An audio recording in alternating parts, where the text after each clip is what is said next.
Let me, if I could tell you a couple of examples of how Pat Dixon operates, and this is business. I won't even do the personal relationship stuff. In business, when we dated, he had been telling me, I need money. I'm low on cash. I don't know what I'm going to do. And I was like, hey, you're a stand-up comedian. I'm a comedian. I have a ton of contacts on the road. Why don't we go on the road and book some shows? And he loved it. He was thrilled. So I did that. I used my contacts. We booked shows and we did some of them. And then some of them he just canceled. He acts like he's totally committed to doing a show. Like, I can't cancel. He canceled shows where he was getting $900 guaranteed, no matter how many tickets were sold, because of my contacts. But why would he cancel them? Because he wanted to break up with me so that he could fuck some chick, and that happened, and he went and fucked some chick. That's the personal aspect of it. And then he hit me up 5 days later acting like, he wanted to get back together. So he's, at the end of the day, he does have an addict mentality. He makes horrible business decisions. People are angry at you for not having him on. They should be angry at him. He makes bad decisions. Yes, he's funny, he's talented, but that's not all that matters. Relationships in the business do matter.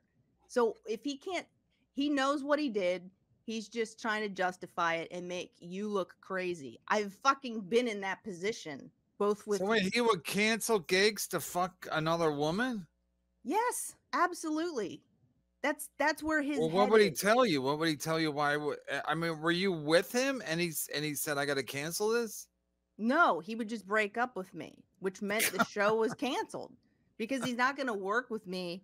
But I had us booked in theaters, Kevin. Theaters where people were giving him a $900 guarantee, back-to-back cities. That's a lot of money when you're crying about needing money. Also, once we moved to Tennessee, I said, why don't we do Crime Report live podcast in clubs and theaters on the road? That could be that's a great angle, and he loved it. So I did the same thing. And not only did I book the shows, I got sponsors for the shows.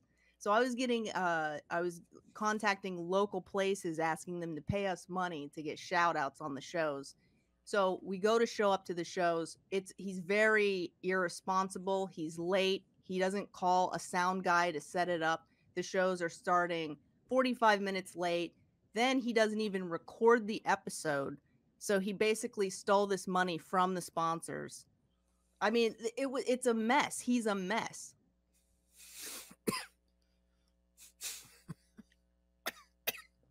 And I can prove this shit. I'm not just talking out of my ass. I can prove this shit. Prove what? Everything I just said. No, but how are you going to prove it? And who are you going to prove it to? I mean, if anybody if he wants to claim that I'm lying about him, I do have the proof, and how I can prove it is through the correspondence that I have with these bookers and these sponsors. I still don't understand. He would break up with you, and then he would have sex with somebody else, and he would lose the gig too? Yeah, because he didn't want to do the gigs either.